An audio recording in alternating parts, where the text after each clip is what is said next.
セットライズと逃げろ。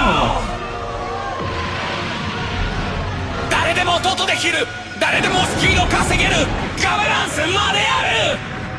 超集権のメディアはもう終わりだ。真相から立ち上るインクと真実がぶつかる。レバヤさんニュース開かれ海嘘はない。読んで書いて氷結しろ。力はみんなのもの。いい霞をたたえろ。ニュースは君のものだ。レバヤさんニュース。レバヤさんニュース。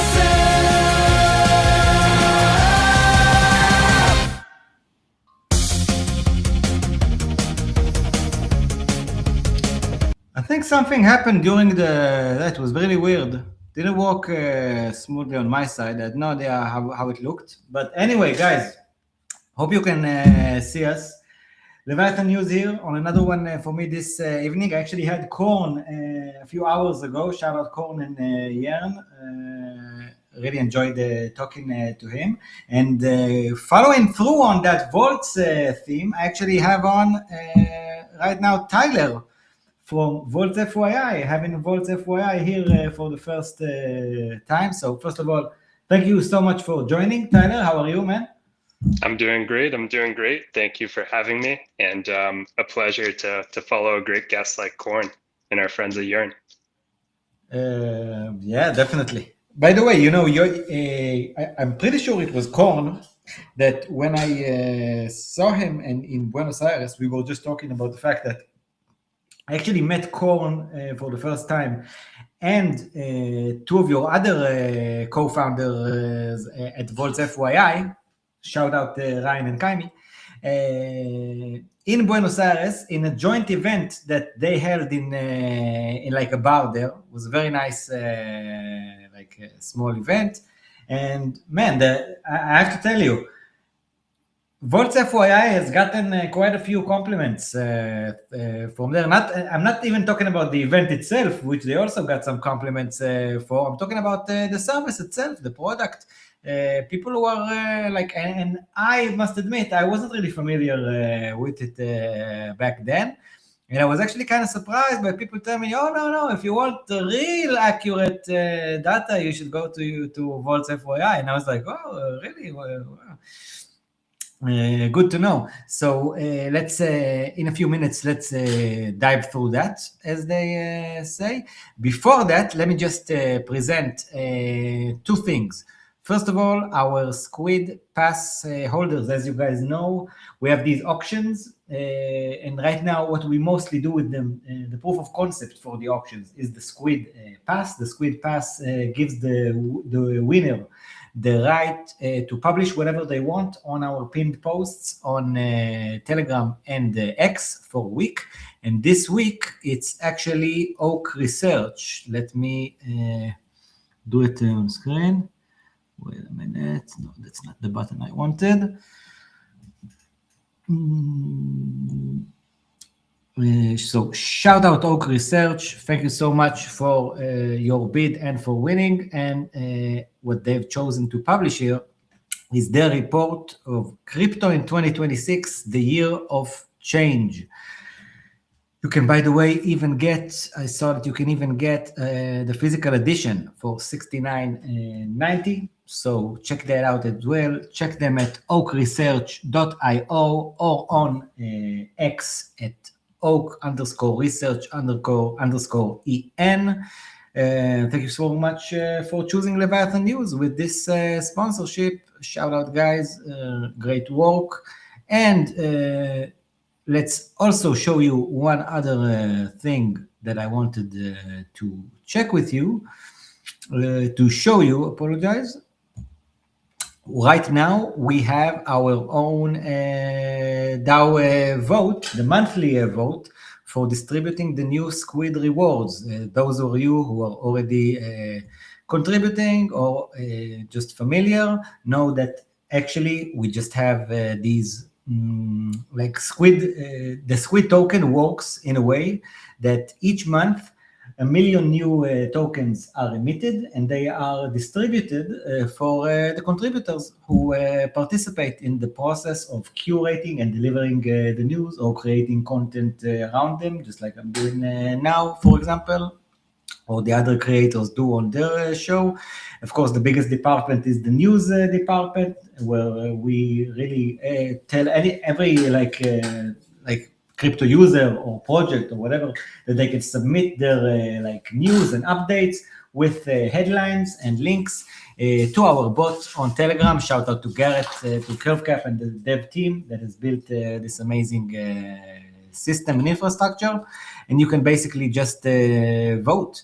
I'm sorry, you can basically just submit your headlines and participate. And if a headline gets approved, then it's published on our Telegram and our X. And of course, is also rewarding you with your relative amount of squid for that month, according to the amount that the whole news department gets. So right now, on our snapshot at Squid DAO, look for us there. You can find it through our website at leviathannews.xyz, and then just click DAO there. The February Squid drop covering January, and you can see the different departments, news, dev, my show, production Arcos, which is the amazing new intro video that he's done for us and we're all using on our streams. Vibe building by Johnny Online, who's building Flex, mentioned earlier, by the way. He's also a part of Yearn. He's a contributor to Yearn as well, and Yearn are kind of taking Flex under their umbrella. So check that out. There's a great explanation about what Flex is actually in the end of that video, so you can watch that later. Llama Party. And really, if you're voting, please make sure to vote for Arcos as well for that amazing intro video. I will also put it at the end of the show because I'm not sure it worked smoothly right now.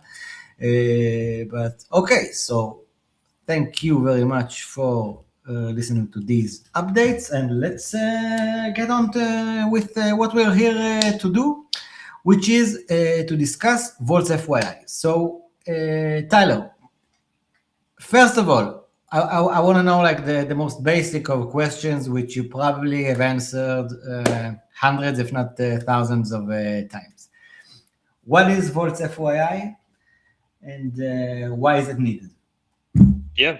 So I'll start with, why is it needed? What do we solve? I assume that probably most of the people listening in here have some experience with DeFi, moving money between DeFi protocols, lending protocols, staking protocols, etc. So many of them, many interfaces to check. Where can I find the best yield? Then you get to one, and it's kind of, how do I connect my wallet? How do I even use this thing? I think probably a lot of people out there have had that experience of just trying out these different protocols, getting confused, and it's a lot to keep up with. And so with what we do at vaults.fyi, we're basically just trying to give DeFi users, both pros and kind of people newer to the space getting deeper, all of DeFi yields at your fingertips. And that's both for users who just want to check things out using our app, or for developers who actually want to build their own apps that integrate DeFi yields. We make that easy to do through our API, which gives you access to 80 plus protocols all in one place. So it's a tool that right now at least, or maybe when you guys have initially created it, who uses it the most? Like, is it like retail investors looking for the best yields? Is it mostly like other projects looking to benefit from it somewhere? Who's like the target audience, and who's actually using it? Yeah, so when we started, this was something that we built for ourselves. Just like we wanted to. Nice. The best kind of product, to be honest. The best kind of product. Yeah, exactly. And I think a lot of things have their origin story that way. We kind of built it for ourselves, and over time we keep evolving. But I think kind of first and foremost, we serve DeFi, what I'd call like prosumers, people who are retail, but probably like are a little bit more serious or pro user. And we kind of give some good deep analytics that are kind of tricky to pull together yourself. but we make easy to find through our interface. And then where we're headed and where we're seeing a lot more, our project's actually building on top of our stack on that API that I mentioned. And so that's teams like Jumper, who just launched Jumper Earn, that kind of have this like aggregated yield feature, easy to move from one asset on one chain to like a yield vault on another chain very simply. And we think like with where crypto is headed, pulling a lot more people into DeFi yields, we're going to power more and more of those experiences. Right on. I really think that, often it's the case that when people just build stuff that they want to first of all use themselves, like the PMF is built in, it's inherited. Like whoever built it, he built it because he knows why he needs it. And it also always shows another thing. He wasn't satisfied with the other tools. Like this actually says that with the existing tools that you guys have seen, you weren't really satisfied. Can you maybe, I'll give you my own example, that when people started talking to me back there in Buenos Aires, some people, because I started really seeing that, okay, people know about this service and they really appreciate it and enjoy it. They told me, I mentioned DeFi Llama or something, like I mentioned DeFi Llama specifically, and they said, no, we use vaults.fyi. So can you maybe elaborate on like, because, for me on most topics, when I need data, I'll be honest with you, I go to DeFi Llama, and for my needs, it usually covers all of them. Can you maybe expand a bit on like what differentiates vaults.fyi, what separates you, and like for maybe even with this specific example on vaults specifically, what can a user get there that he doesn't get in other places or with other tools? Yeah, happy to. It's a great question, one we get a lot. I'll just start by saying, like, I am also a DeFi Llama user. For many questions on finding things in crypto, DeFi Llama is the place that I go. I think with what we've built, we serve like more of a curated use case, and we're going to give you like really high in-depth high integrity data that DeFi Llama like covers far and wide, and I think you come to vaults.fyi to kind of get deep like end-to-end data on your yields. And so ways that we're a bit different are DeFi Llama is able to cover far and wide because people can kind of submit their own adapters to get data from their protocol, from their project shown on DeFi Llama. We operate a little bit differently, where everything that we cover in vaults.fyi, we are like integrating ourselves. We're going deep on each of the contracts, building indexers, like our own backend systems to get data from those contracts in real time. With DeFi Llama, you can kind of submit like off-chain APIs that will give some valuation on what rewards are worth, or how yield is calculated. For us, it's if anyone here listened to Korn's interview earlier today, we kind of work similarly, where like Yearn vaults, they only care about what is the price per share recorded on chain. We operate in a similar way, where if you're looking at like what have yields done over time, all of that data is coming from directly on chain. We're reading contracts, we're getting the price per share, we're turning that into APYs and data that's easy for you to see yourself. So that's kind of the core difference. And then also with us, I think more so than DeFi Llama, they have some like their swap feature is really awesome, and in that they have this kind of like earn tab as well. I think ours will be different and cover some more projects, more opportunities. We have, looking at the app in front of me right now, we have 947 different vaults that are accessible through our app. And basically, can you maybe show it on screen? Yeah. Just use the share screen button, and then I approve you here, and it should work. Perfect. I would love to.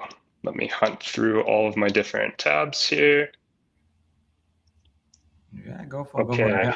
I really think with these kinds of services, it's really useful to really show, like, to really see what can be done on the website. So this is basically the homepage what the discover, I'm pretty sure I saw earlier that it says. Yep, that's And right. already So covered close to 1,000 volts. close to 1,000 volts, as I mentioned. These span almost 20 networks now, kind of scrolling through the list real quick. Right. Ethereum, L2s, some L1s as well, and close to 80 protocols, like I mentioned before. And so going off what I was saying before, it's a great place, or we've built it to kind of solve the need of, I want to see what yields are available in the market, whether I care about stable coins, whether I care about earning yield on my ETH or even euros or BTC. And then as I go through here and I kind of find what I'm looking for, different tokens I care about, different networks, I can actually click into that and I can connect my wallet and I can lend to it directly through this interface and track my position in our dashboard. I'll go through all of that too. And one important thing to note is that basically what we're serving to our users through this interface is exactly what you get by going to the protocols themselves, going to Aave. We're not building our own smart contracts. We're not providing a wrapper around these smart contracts. So we're connecting you. We're just preparing interactions directly with an Aave contract, a Morpho contract, et cetera, et cetera. And our goal is to just kind of make this easier for you to manage as a user or as a developer without adding more smart contract risk into that stack. Take us through some of show me how you explore a vault. For example, how would you suggest exploring a vault? So let's say focus on mainnet because I think that's where most of the money is. And let's say someone has I don't know, an X amount of money that he is considering about locking for a bit. How can he use vaults.fyi to make a decision?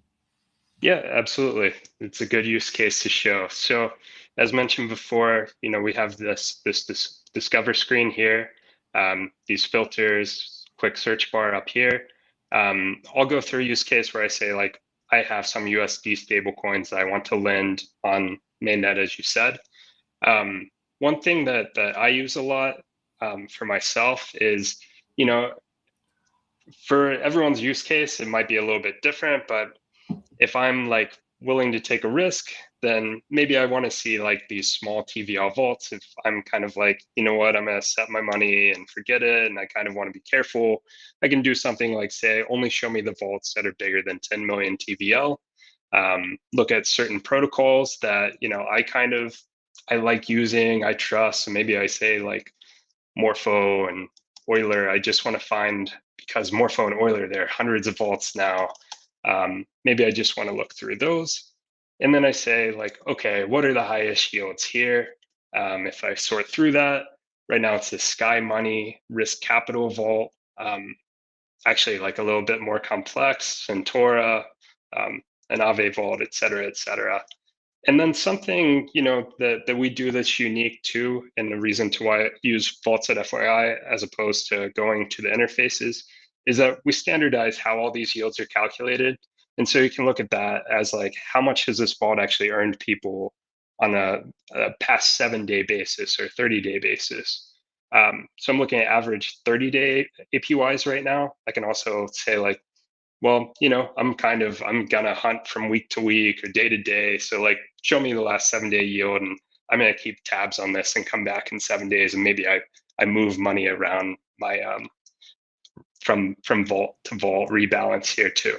That's actually a very good point, because you say that instead of and I think that actually resonates with something that I would want us to also touch on a bit later, your new Telegram channel. Yeah.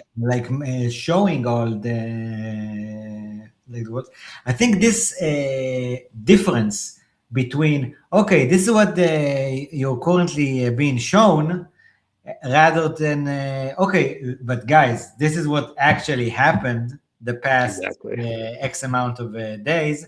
I really think that's one of the most useful things I've seen. So that's actually something that a user can just do on himself using vaults.fyi, using the app itself? Yeah, that's exactly right. So to see kind of like what have users actually earned those past 7 days, 30 days, you click into one of these vaults, you can see this chart that shows the APY history, change your time range here. I believe the vault that I clicked into here, this isn't all that old of one. So if I say show me the past 365 days, I only see back to October when it launched. But I can see this Centaur vault on Euler. It has most of the yield is coming from rewards. That's been pretty steady, as it's had something like 200 million TVL plus for the past several months, and that kind of tells me, okay, these rewards are actually the PYUSD token being paid in rewards. So this one's kind of heavily incentivized by PayPal.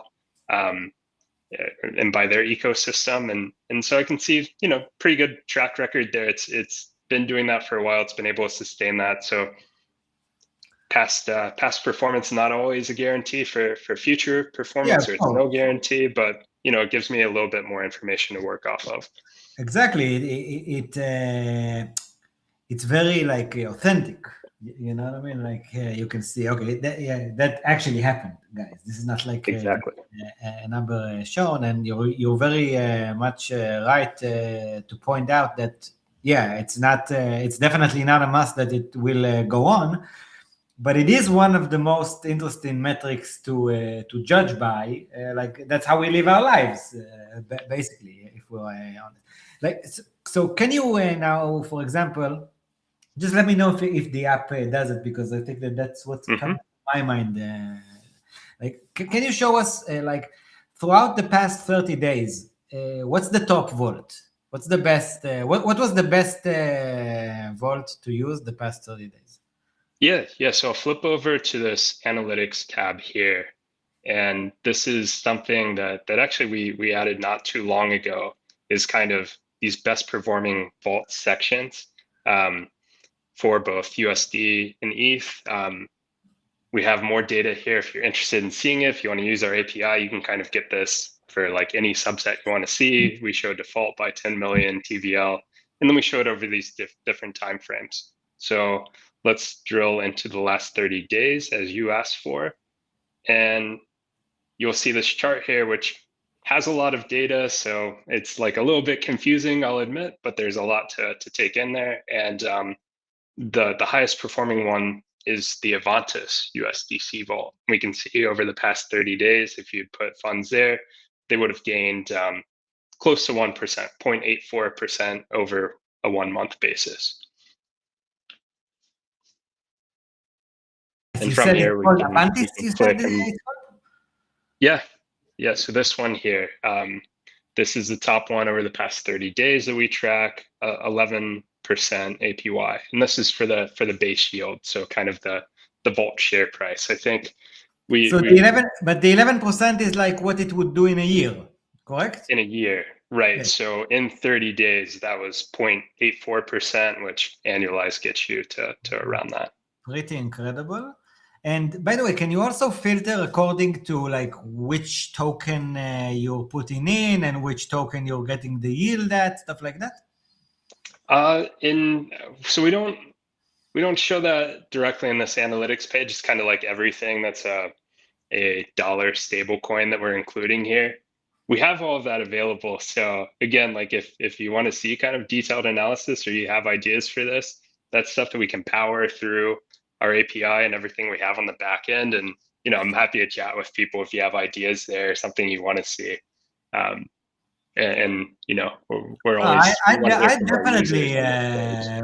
definitely want to see that. Like, for example, you know what I mean? Like I'd want to say like, okay, I have ETH, like I want to deposit ETH, and I want to get paid in CRV USD, and I want to see what made the best returns in the past like 6 months. Yep. Enter, and then I want a list. Like I want to be fed the information, not as if I'm someone smart who actually has to analyze stuff and look at a graph. I just want number one, number two, number three. Yeah. Dumb it down for us as much as you can. Yeah. Okay, cool. Well, I mean, there are just so many ways to cut that data. And so we kind of start with the default views here on like, okay, you can see last 30 days, what it returned.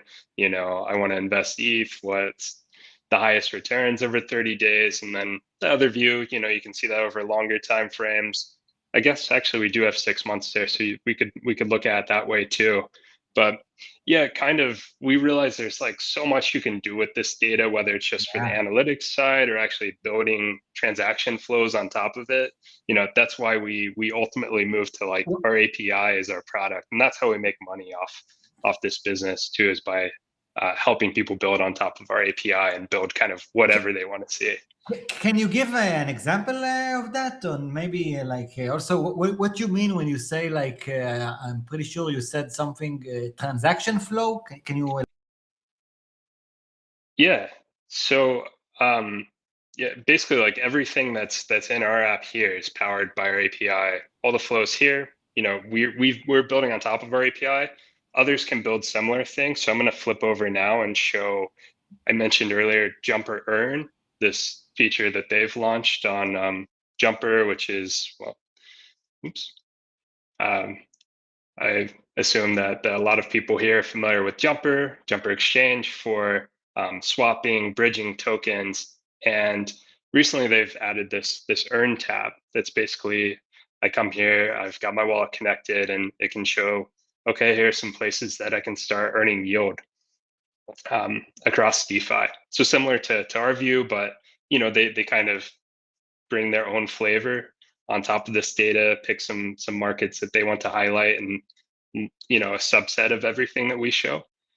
And so if I click into the top one here, Fluid USDC on base, you'll see like similar views to what we do. And then the cool thing is what Jumper does is they allow me to deposit from like any chain, any asset that I have. So, say I've got some hype on Hyper EVM, I can actually like bridge that into USDC here on base.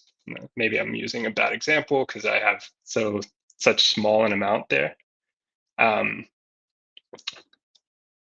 But if I hit this deposit button, it is actually like finding the best route to go from USD1 on Binance Smart Chain to Fluid USDC, actually depositing USDC on base. And that's like a combination of Jumper Li-Fi on the swap bridge routing and our API on the deposit into these vaults. So that's, that gives you an idea of like what you can build on top of our API on the transaction side.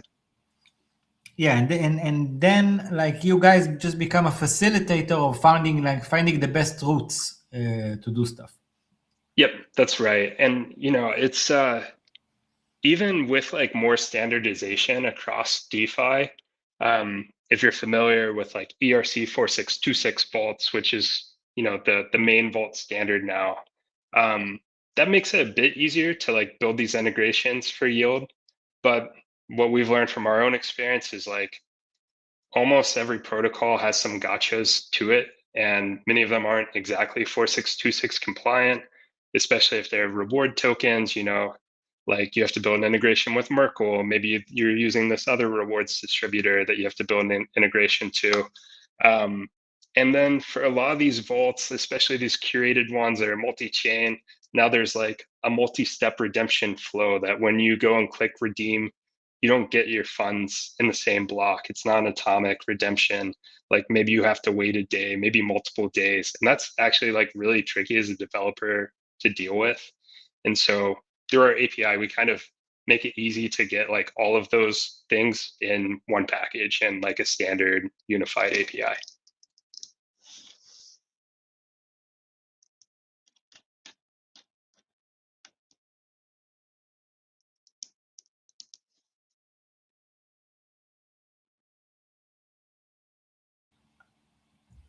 Sorry, I was muted. Oh, good. Much respect. I'm sure it's very useful to like so many, users in the space, both actually retail, but on that side, again, it's like a B2B business where it actually facilitates so much of the movement of capital, actually, in a very like more efficient way. So how do you guys actually make money? Like where does Vaults FYI earn for itself as a service? Yeah. So it is on the API side. We're helping teams build these types of DeFi experiences, like I showed with Jumper Earn. And there we look more like a traditional API business. If you're a developer, you're paying per credit they use with our API. We have subscription plans available. And that's for both people building like app experiences, and we want to power more things that like neobanks are doing, fintechs are doing, exchanges are building, where they bring people on chain. But also a lot of people are using our API on the analytics side. So kind of like what you were saying earlier, where you're like, I want to see the best yields for these specific things over the past 6 months. We want to give people that data at their fingertips, and especially for like firms, research firms, kind of these curators, trading firms themselves that like want to run advanced strategies. It's very useful for them to pull all of that data, get in their back end so they can like build their strategies, run these analyses, and not spend all of their time just like doing the data integrations, the ETL, backend work What's to ETL? get all that. What's ETL, by the way? So that's a back-end engineering term I'm throwing around, which is extract, transform, load, which is basically like, how do you extract data from these different places? In our case, like, how do I get all this on-chain data from multiple chains, multiple protocols? How do I transform that into something that's, kind of workable data, something that's more standard, like the columns I care about, and load that so it's ready to use. And so we kind of make that all easy for someone to just like put into their system and reduce some of those headaches. So Okay, that's nerdier on that. no, but that's actually great. I think it's exactly like the last topic that you've mentioned when I asked you earlier about stuff that you want to talk about. This is kind of like, for example, if a neobank or a financial app of some sort, whatever, they want to present all kind of data in-house to their users, and they have two options, like either start working and aggregate all this data and show it themselves, or like really in-house with their own department that actually does this kind of stuff, or they go and get it from an external service provider like Vaults FYI, and then just have it plug and play, I guess, in a way. Just have every data clickable, only because they're just like talking, like subscribe to your API, getting this service right off. And then actually, like what it actually means is that many people are probably, including myself, probably are already using Vaults FYI without knowing they're using Vaults FYI, because it's just integrated into other apps that are displaying it. Yeah, I hope that's true. And if it's, if that's not happening today, we hope that that's going to happen in the next couple of months, where our data is going to be flowing through all these different places. But yeah, I think you're kind of making the pitch for me of just like get the data easy to use, build these DeFi integrations, and don't like spend weeks and months trying to learn how to work with these different protocols, how to get the right metrics, like whether you can trust their off-chain APIs. We're making it so that's just like easy to grab all that stuff. You can see that this data, you can figure out, that we're calculating it the same way every time. It's coming directly on chain. And really, we're trying to bring some more trust to DeFi too. I think you started with this earlier, where you said like some of these OGs and, our friends at Yearn, at Spark, who we've been working with since day one, like they like it because they're like, I want to actually see what's happening on chain. I don't want to go to an interface and just like see some number that's like a projected yield or this thing that they calculate on their own, and I don't really know if it's true or not. And we saw early on like DeFi was kind of missing that.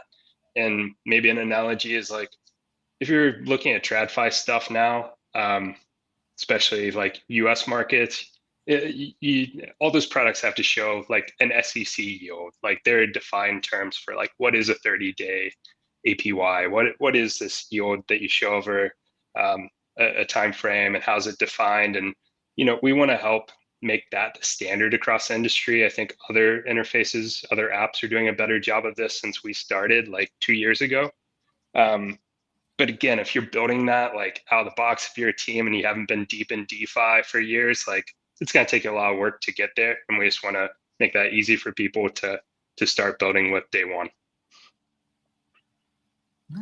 Looks like you're already doing exactly that. If you're already mentioning TradFi and that kind of stuff, where do you see that fit in? Like, do you guys already get like I don't know requests or whatever from like TradFi entities? Is in any way that like express any kind of interest in this kind of data and what they can do with it, especially since, like you say, you do have like actual stats about what actually happened, rather than okay, what is presumed to happen, which I'm only guessing that I don't know, if you're like a TradFi business, you can't you shouldn't care about what is being told to you that's about to happen. You have to judge like past performance and actually say, okay, well, and how do I like compare the past performance of this service and another service? Where do you see like this whole institutional side of things moving in? Maybe touch on RWA again as they move forward, because I'm pretty sure that most of the stuff that you guys are curating so far, but feel free to correct me, they're probably like the more, DeFi native, organic, regular stuff, 100% on chain that we're used to. But there is a possible future out there where this becomes only a small fraction of what's actually gonna be the big size of the industry. Yeah, I think it's already happening. We're already seeing the first yeah? signs of that. Yeah, and things that we cover, like these Morpho vaults that actually are lending to real world assets behind the scenes. A lot of the vaults on Midas protocol, which are lending to some real world stuff for at least off chain. And then like even you take something like Maple, which has been around for a while, we show on the interface. They're lending against like Bitcoin loans and different crypto loans, but they're actually, those are settled with custodians who are able to liquidate the Bitcoin. That's not really happening on Ethereum, et cetera. So like RWA stuff is already kind of, it's touching a bunch of DeFi already. I'm mostly seeing it so far with gold, to be honest. But yeah, maybe it's happening in other places that I just don't know where to look. But all these tokenized gold tokens are really pretty obviously have become like much more trendy the past few months. Yeah, well, gold is one that's definitely, it's getting tokenized. It's showing up in places on chain. But yeah, if you look at some of the Morpho markets, they're lending to like, there's a product I'll mention that's it's called MF1, and it's managed by this firm called Fasanara Capital. And like, it's kind of the first example beyond T-bills. There's a bunch of T-bills like behind the scene in Aave and these Horizon markets. On Aave, you can lend USDC stablecoins against T-bills. So that one I think is pretty well known, but there are things like this Fasanara MF1 that like has a bunch of credit to like fintechs in Europe and different markets. So definitely real world asset stuff. And then there's markets on or vaults on Morpho that are run by like Steakhouse, Gauntlet, and more that are lending against that MF1 product at like call it like 85 or 90% loan to value ratios. So and it's like, it gets complicated. I'll say that. Like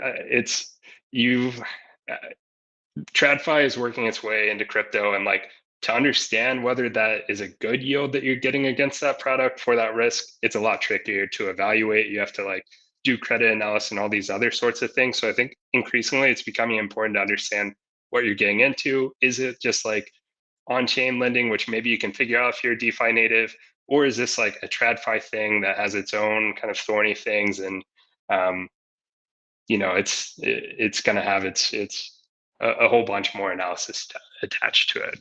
But I think like back to RWAs and TradFi making their way into crypto, especially right now with where the market is, yields are really low.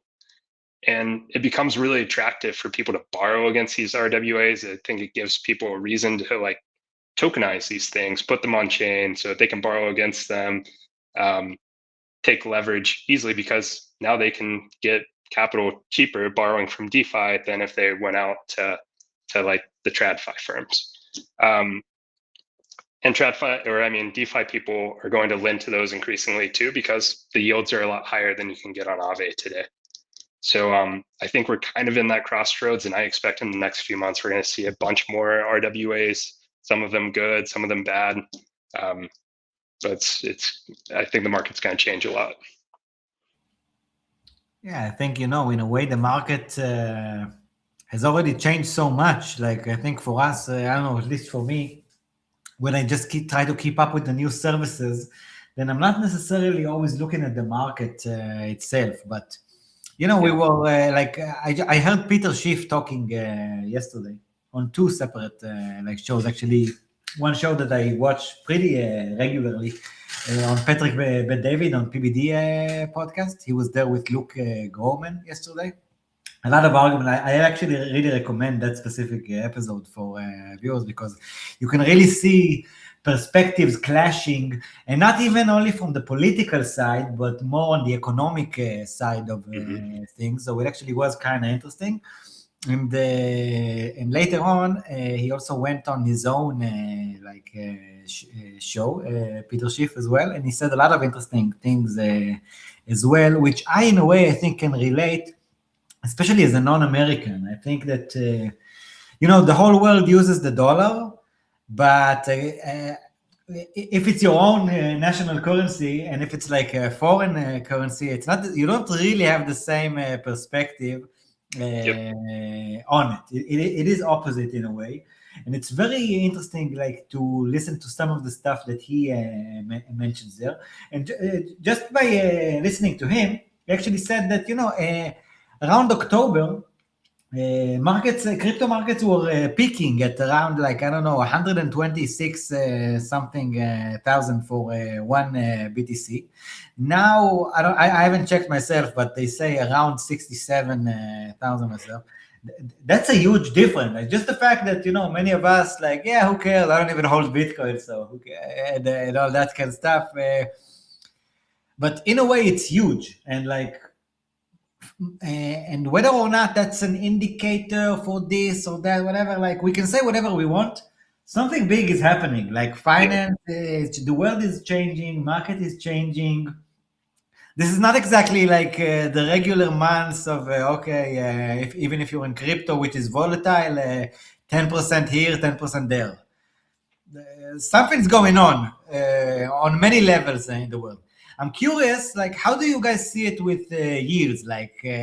How does all that volatility and very strange atmosphere in the market, what have you seen in the past few months with yields? How is this whole thing translated on that front? Whether it's the numbers of the yields that I can say are kind of lowering, or whether it's the changing assets that are becoming like the base assets, and maybe any other kind of perspective that you may have on what's going on. Yeah. I mean, well, I would agree with you that markets are crazy right now. It's a lot to take in if you're, trying to decide where to put your money between crypto, between real world stock markets, et cetera. It's just probably more confusing now than it's been in a while.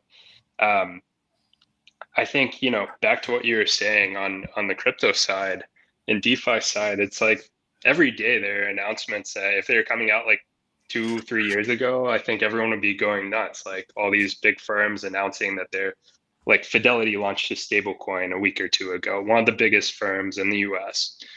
BlackRock's doing more and more every day. They're making their Biddle, T-bill instrument tradable on chain through Uniswap. I mean, still like it's a lot of permissions there and such, but like that says a lot too. That there's all this stuff happening in DeFi, and it is, there's still like the Wild West DeFi out there. There's this kind of permission stuff, and as I mentioned, there's like this complex TradFi stuff making its way into DeFi. And our thesis at vaults.fyi is just like, I think it's just going to continue to get more complex, more complicated, just like TradFi is super complicated. There's so many options out there. And so what we're trying to do is not just like pick one thing and limit the choices for users. We're trying to kind of cover all of that and make it easier for people to navigate those choices. Which, probably if I look at like what's important for us to do in the next year is like, how do we help people make those choices? How do we make that easy to sort through as there's more and more noise? But again, to like people building these integrations, if you're building an app that just wants to give your users some yield options, I think, a year ago, like everyone would have built that integration with Aave. Now it's very popular to build it with Morpho. And who knows what it will be next year. Aave is changing V3 to V4. Like things are always moving, and it's just a lot to keep up with. And I think that's just going to get faster and faster. Like being in crypto for 5-7 years plus now for me, it's just like every year gets harder to keep up with. And what we're trying to do is make it easier to keep up with the DeFi yield space. And so you don't have to spend like every day scrolling Twitter to see what the newest launch is and hunt for yield here and there. It's like we're trying to give it to you all in one place. I rambled there. No, you did great. And you also, I must say, you have, it happened at least 3 times throughout the interview that I'm like preparing myself. I'm telling myself, okay, what am I going to ask next? What am I going to ask next? And but you already mentioned it and taking it further, because I really was going to ask you about, okay, what's next for vaults.fyi? Where do you see you guys in the future? As something that started just by you guys wanting to build something for yourselves, it has a PMF, like it is accelerating. It is serving a lot more people than just the 3 of you. And I'm sure that this brings in a kind of an appetite in a way, not even for the gains, but like for, okay, how can we serve more people and entities and bring more value into the space? So I'm actually curious, like, where do you see vaults.fyi in, I don't know, in a longer time frame? I mean, like 5 to 10 years. Do you guys have any kind of a vision on where do you want it to go, or you just like thinking in much shorter time frames of, okay, let's just try to keep up with demand now and we'll think about all of that later? Yeah, I think it takes a mix of both of those. Like, our priority has to be, what are our users telling us they want? What are they asking for? What do they care about? So there is a short-term aspect to that, but like you have to have a long-term vision to build something that's compelling to people too. For us, that includes, we are like constantly adding more coverage. As I mentioned, we cover 80 protocols today, 20 networks, almost 1,000 vaults. We will keep expanding that. And as part of that, we just have to make our data systems, our backend bulletproof to handle so much data flowing through and make it easy for people to work with through our app and our API. On the bigger things, like the big vision is that in the end, like every financial app, whether it's Robinhood, whether it's like Charles Schwab, your brokerage account, or what, many different countries, there are going to be different financial apps that you care about, different TradFi products that are like now showing you crypto things. And we want to power the DeFi experience in all of that. So like steps that we're taking this year to get there, we're trying to win more of those businesses that want to show DeFi yields to their users, make that an easy experience for them. Even if they like don't have a wallet today, we can kind of help create that really nice, like seamless flow for their users. And then on the other piece too, it's kind of like creating the whole network that makes that work. So if you're working from a protocol or one of these curators out there that's trying to get your product more places, we want to talk to you too, because we want to help like distribute your products to these users too. And I think there are like many of these referral programs. In the past, there are points. I think now, luckily, like the points meta is kind of ending, but just as these products try to get distribution, they have referral programs. They're passing back to users, they're passing back to their partners, and this sort of thing. A lot of that happens off chain. And we're trying to simplify that for all the parties too, and just kind of make it so that integrating one of these DeFi products is a win-win-win. It's a better experience for your users, the partners making money by now like showing these DeFi products, and the protocols are just reaching more people. So that's kind of long-term. What we're seeing with that is building that whole distribution network for on-chain yields for DeFi, and that's what keeps me going. I actually saw that when you go onto the vaults.fyi website, it doesn't only tell you connect wallet, it also tells you create wallet. Like, yeah. What is that? Like, it's not an in-house wallet that you have, I'm guessing, but or is it? No, it's not. It's not. You mind if I share my screen again? I can show Oh, some more of that. on the contrary, I enjoy that. So, we're back on the app. If you're checking out the app, you can bring any wallet here. If I connect a wallet, maybe just remove the logo for a second so they will be able to watch it. Thank you. Just a second. Where is that button? It's somewhere here. Okay, try now. Yeah, cool. So if I'm a user on the vaults.fyi app, I can bring my wallet. Like, we're not trying to change people's setup. If you're using Ravi, MetaMask, Ambire, Coinbase, etc., you can come here, connect. I'll hype Ambire a little bit. I'll connect my Ambire wallet because I think they've built a great experience, especially using like batch transactions, smart wallets. When I do that, I can flip over to the dashboard. I can see all my positions. This is my demo wallet with a bunch of these little positions. And then before I show the create wallet, I'll show a couple more things. One, I can like claim all these rewards across different protocols here. So rather than like hunting between the Morpho app, the Yo app, all these different places to like go, farm my rewards, I can just do it all in one go here. Another thing that's important to us is like we respect our users' privacy too. So if you're worried about that, you can even just like put in your address here and see your positions or any other wallet's positions. So we kind of try to make this easy for people to start using. And then as you asked about on the create wallet side, we wanted to show just like how this is possible. And, if you show up for your users not having a wallet, there are a lot of good solutions out there. We built with Coinbase Smart Wallet, which maybe is a little dated now, but still like for a normie, it's a pretty good experience. I won't go through it because I have to like share more tabs open or windows open to actually create it. But we picked integrating Coinbase Smart Wallet, create that wallet, because it's pretty easy to do. And we liked it because if you create a wallet and it's an account abstraction wallet, a smart wallet, it just makes like the experience a lot better, because now you don't have to learn like, okay, I wanted to deposit into this pool and it's showing me this approved transaction and I did that, but my money didn't move. Why is there this second transaction now I have to supply to? Where at the smart wallet, you just like hit one button and it does all of that for you. So we've kind of taken the bet. We think there's better UX and account abstraction. Days are still early. I think that adoption has been slower than I would have hoped.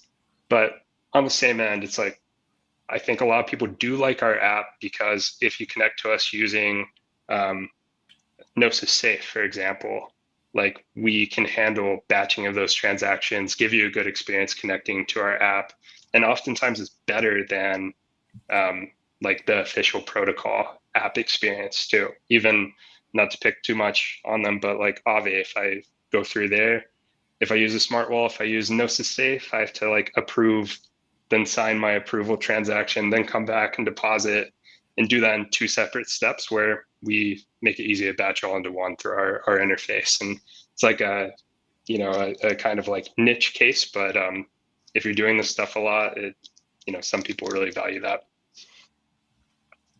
It's actually very impressive, to be able to integrate yourselves into a lot of like different workflows of different types of users within the space, and become because the more we talk, I actually understand that it's very versatile.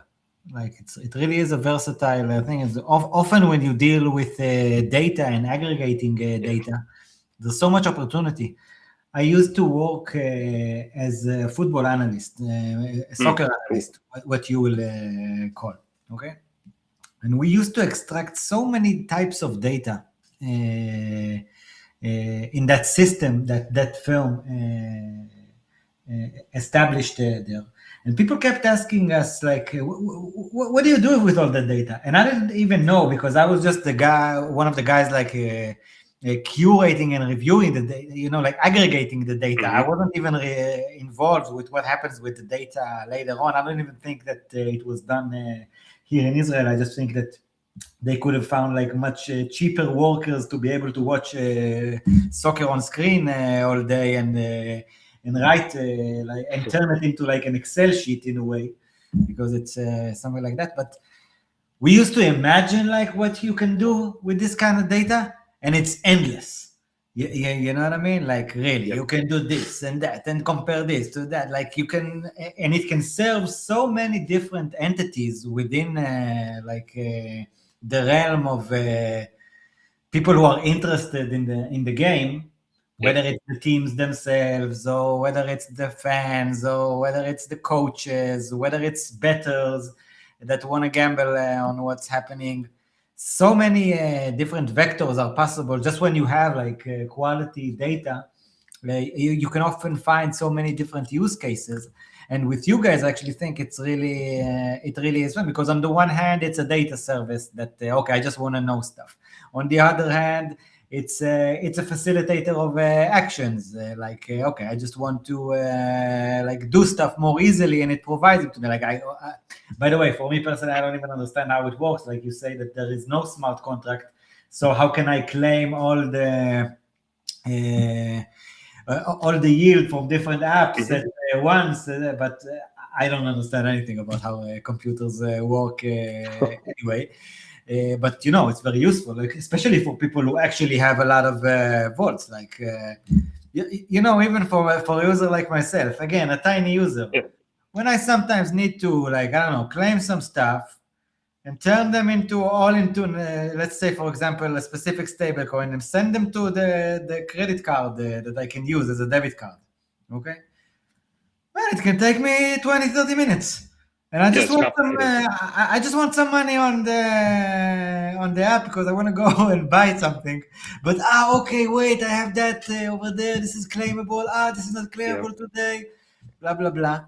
And if you're now telling me that I can just use, there's of course the element of trust. Like, someone actually has to trust the fact that okay, if I click that button, will it also work like it works in the normal app that I use all the time? I think we lost him for a second. Let's see if he's back. Just a second. I hear you. Yeah. I'm like, okay, will it actually work? But yeah, it can save a whole lot of time, actually, and a whole lot of clicking. And okay. Yeah. And for some people, I can only imagine it probably takes them all day if they really have a lot of positions all over the place. Yeah. It can be super tricky. And again, it's like we built this thing kind of to scratch our own itch, things that we found frustrating. And one thing I'll say is, like, you kind of said, like, how do I trust that, that actually does what it says it does? If you're technical, you can like take all of the data we're feeding, you can run your own checks on them. Like, the way that we're able to let you claim rewards through our site and not have our own smart contracts is, think of us kind of like an Etherscan, where we're just giving you the information on these contracts, and we're like allowing you to connect to them. So you can take what we provide to you, and if you are technical or you're building these kinds of things, you can run it through like a threat detection tool or a transaction simulation tool and make sure that it does what it says it should do. And we think that's like the best practice, and that's what we encourage people to do who are building on our API. One more thing I wanted to touch on, because you brought up a lot of good things with your story as a football analyst. There's tons of data there, tons of things you can do. I think one of the things that like personally I see in crypto and sometimes frustrated by is when people get into problems and it's this complex thing. It's like, we have this data, all this data on vaults. I think a lot of teams are like, let's go launch our own vault. We made kind of a like unorthodox choice there, where we're like, we're not going to launch our own vaults. We're not going to build our own protocol, launch a token, these sorts of things, because we're kind of good at showing this interface, making these APIs interact with it, but maybe we're not good at like building these strategies for people. And so where you said that whole flow where you're like using these different protocols, you're transferring stable coins, you're sending them to a debit card or credit card, like there's a lot of different products out there that take a lot of domain knowledge, and we're choosing to be experts in some pieces of that string it together. And we want to do that because like as the market's getting more complex, more sophisticated, we think that, if you're doing a debit card, like you want good yield sources behind it. If you're building an exchange and you're giving them this on-chain portal, there's a whole bunch of stuff to build there, and you probably have like a debit card. So you kind of pick and choose between these different vendors and different things, domain experts, good products there. And, that's kind of who we're catering to and where we see the world going. And so like back to your football analyst analogy, it's like, I think, like you had all this data on football, tons of stuff, and you didn't say like, we should go start our own football club because we have all this data. And oftentimes in crypto, I see people are like, well, we have all this, so like we might as well like launch our thing and own the whole stack and launch a token and make money. And like that has worked in the past. I don't think it does so much anymore. Like there are great teams like Yearn that build vaults and world-class infrastructure, and we're just kind of trying to surface that to everyone else. And we see like there's plenty of room for us to build a business doing that. So that's what we're focused on. Only now I'm really understanding that, this is not like the usual, again, correct me if I'm wrong. So this is, in fact, not exactly a Web3 service, you know what I mean? Like in a way, it's kind of a Web2. And no, I don't mean to insult it in any way, God forbid, but like this is not like people like writing Viper or Solidity all day. These are just people trying to create a lot of order in everything that's already been built, and there's so much work to be done around creating that order. And while everyone just wants to, I'm building this, I'm building that, I'm building the seventh competitor to blah blah blah. Yep.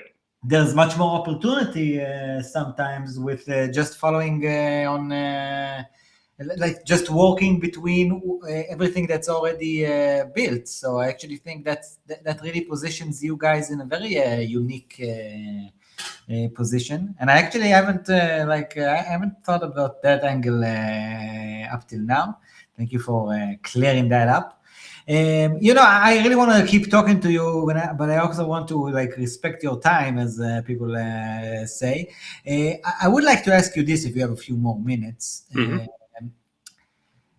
I'm curious about how you guys market yourselves. Like, what do you guys do in order to make people more aware, or is it just like, okay, business is coming to you anyway, so you don't really see that side of things? And also, I don't know if we will be able to show it on screen because it's on Telegram.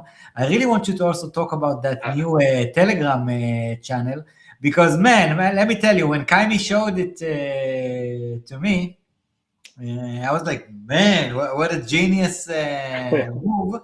Because really, I'm sure that this is going to be one of the most useful Telegram channels out there for people who really want quality information about vaults and about the difference between what we've mentioned earlier. Okay, so there's the projected data that they tell you, and there's what's actually going on and how it works behind the scenes. I've already learned so much just by the few analyses over there that there is like, you see this wall, and basically I'm just going to explain it to the guys before you take it yourself.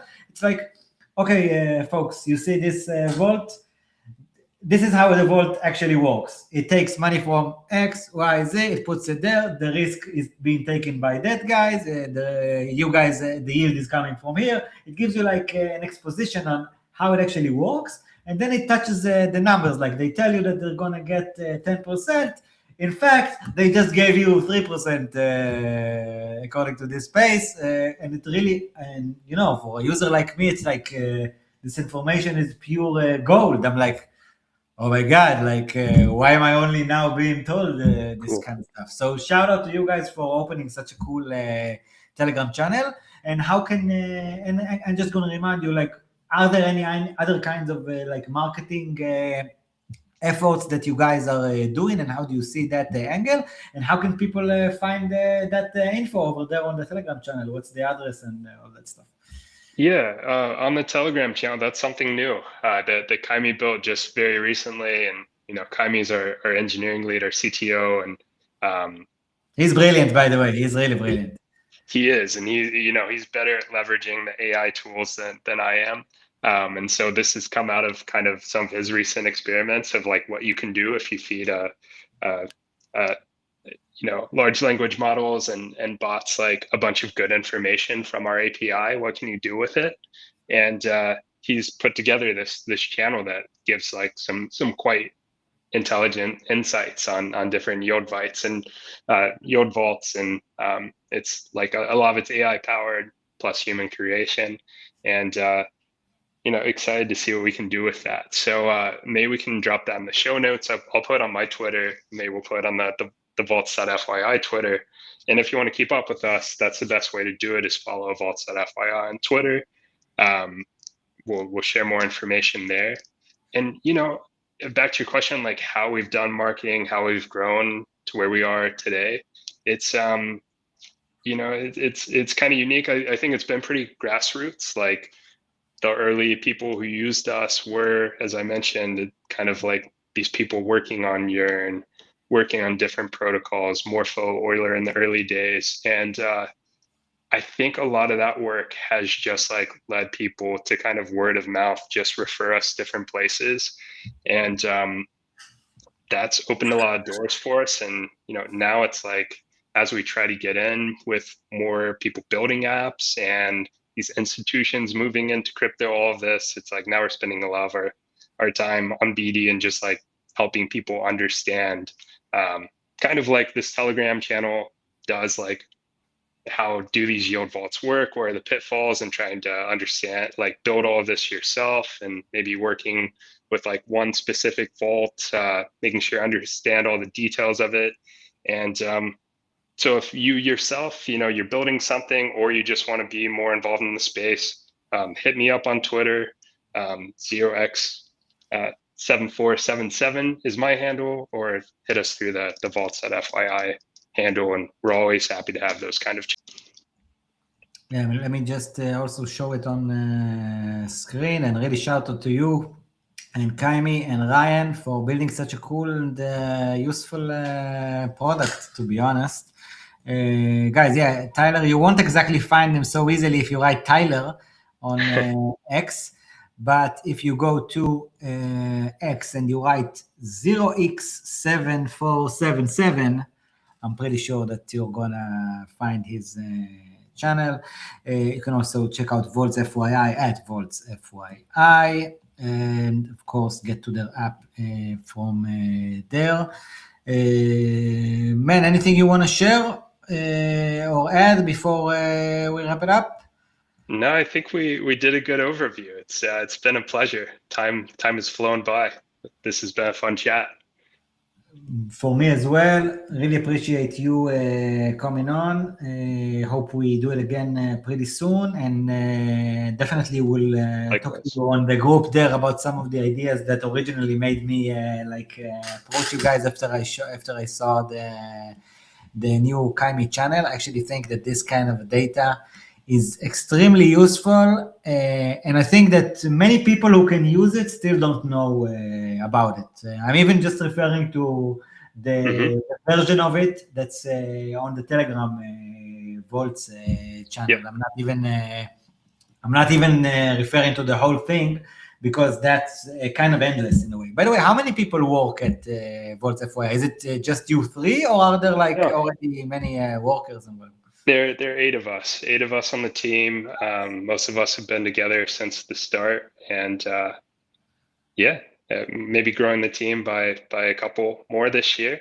And so if you love this stuff, and on the marketing side too, it's like we've been pretty organic. We don't spend a ton of our time marketing, to be honest. Too busy working, like Tesla. You're too busy building a great product, and great products tend to market themselves. You're right. I hope that's true, but yeah, we're always happy to hear ideas from people who like our product or who want to do more with us. So door is open there. Thank you so much, Tyler. Really enjoyed spending the time with you. And okay, guys, go follow vaults.fyi, Tyler, Ryan, and Kaimi. Follow us at Leviathan _news on X. Find us on Telegram as well. On YouTube, give the video a like and some comments, and what I should have asked and haven't, and all that kind of other stuff. Let me just give another shout out to Oak Research and what they've been doing throughout the time. Wait a minute, let me find it. Throughout 2026, with their new report, Crypto in 2026, the year of change, now also available, by the way, in a physical edition. Thank you for $69.90.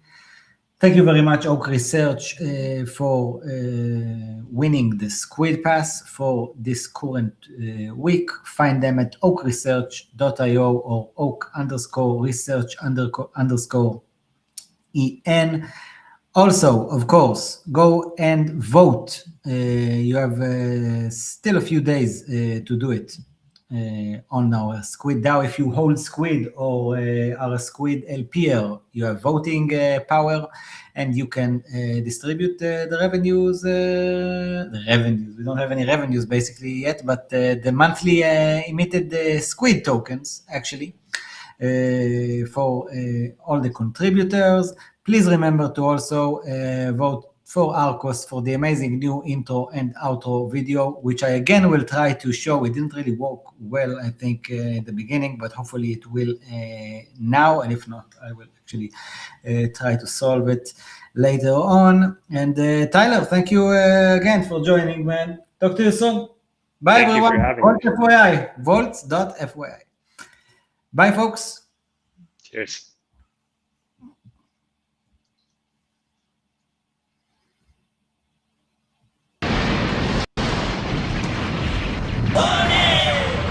それはレバヤさんニュースだ。デセットライズと逃げろ。誰でもトトできる。誰でもスキーを稼げる。ガバナンスまである。中集権のメディアはもう終わりだ。